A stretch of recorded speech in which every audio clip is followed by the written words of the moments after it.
Nama saya Glenny Omegalidik dari kelas G semester 1 dari Prodi Pendidikan Agama Kristen dengan NIM 10120250245.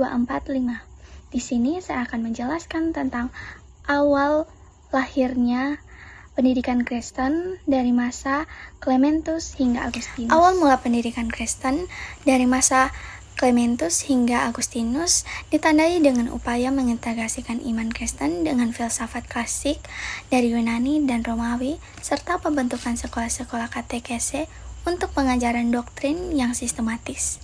Yang pertama, kontribusi terhadap pendidikan Kristen dari Clementus dari Alexandria pada tahun 150 hingga 215 Masehi. Clementus adalah salah satu tokoh pertama yang menyatukan iman Kristen dengan filsafat Yunani. Ia mengembangkan model pendidikan Kristen yang bersifat intelektual, bukan hanya moral atau spiritual. Gagasan penting yang ia miliki yaitu pendidikan adalah jalan menuju pengetahuan Allah. Filsafat dianggap sebagai pedagogos atau penuntun yang mempersiapkan manusia untuk menerima Injil. Dalam karya-karyanya, Clementus menekankan bahwa pendidikan Kristen harus mencakup akhlak, pengetahuan, dan kebijaksanaan. Menurut Clementus, Kristus adalah guru sejati atau logos yang mendidik manusia menurut kebenaran. Dampak menurut Clementus yaitu meletakkan dasar bahwa gereja perlu memiliki pusat pembelajaran yang kelak berkembang menjadi sekolah-sekolah katekese. Yang kedua, kontribusi terhadap pendidikan Kristen dari Origenes pada tahun 185 sampai 254 Masehi. Origen adalah murid Clementus dan meneruskan sekolah katekese di Alexandria menjadi lebih sistematis. Ia menyusun kurikulum komprehensif untuk pendidikan Kristen, yaitu kitab suci, filsafat, tata bahasa, logika, dan ilmu lainnya. Menulis ribuan karya termasuk komentar Alkitab yang membantu pendidikan teologis awal gereja. Ia mengembangkan metode interpretasi alegoris terhadap kitab suci. Penekanan pada pendidikan spiritual melalui disiplin diri. Dampaknya menurut Origen menjadikan pendidikan Kristen sebagai disiplin akademik, bukan sekadar pembinaan iman. Yang ketiga, kontribusi terhadap pendidikan Kristen dari Gregorius berasal dari Nazianzus pada tahun 329 Masehi hingga 390 Masehi. Dikenal sebagai salah satu bapak Kapadokia yang mendorong pentingnya integrasi antara pendidikan klasik dengan nilai Kristen. Menekankan bahwa pendidik harus memiliki karakter yang saleh, penguasaan ilmu, kemampuan retorika. Dampak menurut Gregorius yaitu mengkokohkan model pendidikan Kristen yang berorientasi pada formasi karakter dan kebijaksanaan, bukan sebagai transfer pengetahuan. Yang keempat yaitu Basilius Agung pada tahun 330 hingga 379 Masehi.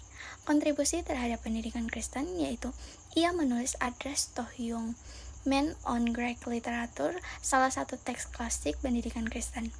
Mengajarkan bahwa pendidikan klasik boleh dipakai selama mendukung kebajikan Kristen. Remaja perlu belajar filsafat, sastra, dan moralitas untuk menjadi manusia yang bijaksana. Dampak menurutnya yaitu Basil membentuk dasar bagi kurikulum pendidikan Kristen abad pertengahan termaksud Trifum dan Quadrifum. Yang kelima yaitu Yohanes Chrysostomus pada tahun 349 hingga 407 Masehi. Kontribusi terhadap pendidikan Kristen, ia menekankan pendidikan anak dalam keluarga Kristen. Ia menulis banyak homili yang mengajarkan disiplin iman, pembentukan moral, dan keteladanan orang tua. Dampak menurutnya yaitu digunakan sebagai dasar pendidikan gerejawi dalam keluarga dan pembinaan jemaat. Yang keenam yaitu Agustinus dari Hippo pada tahun 354 hingga 430 Masehi. Agustinus adalah tokoh berpengaruh dalam sejarah pendidikan Kristen awal.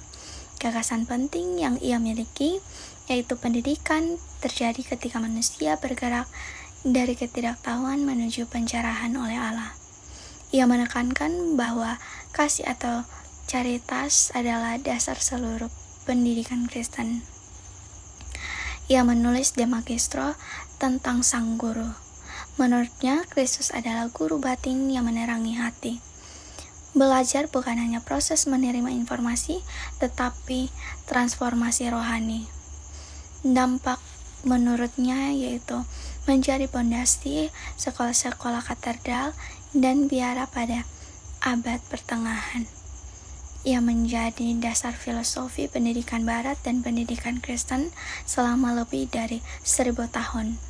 Dengan demikian, periode dari Clementus hingga Agustinus meletakkan fondasi intelektual dan institusional bagi pendidikan Kristen yang berlanjut dan berkembang pesat di abad pertengahan melalui biara dan sekolah katedral. Sekian dan terima kasih. Shalom semuanya.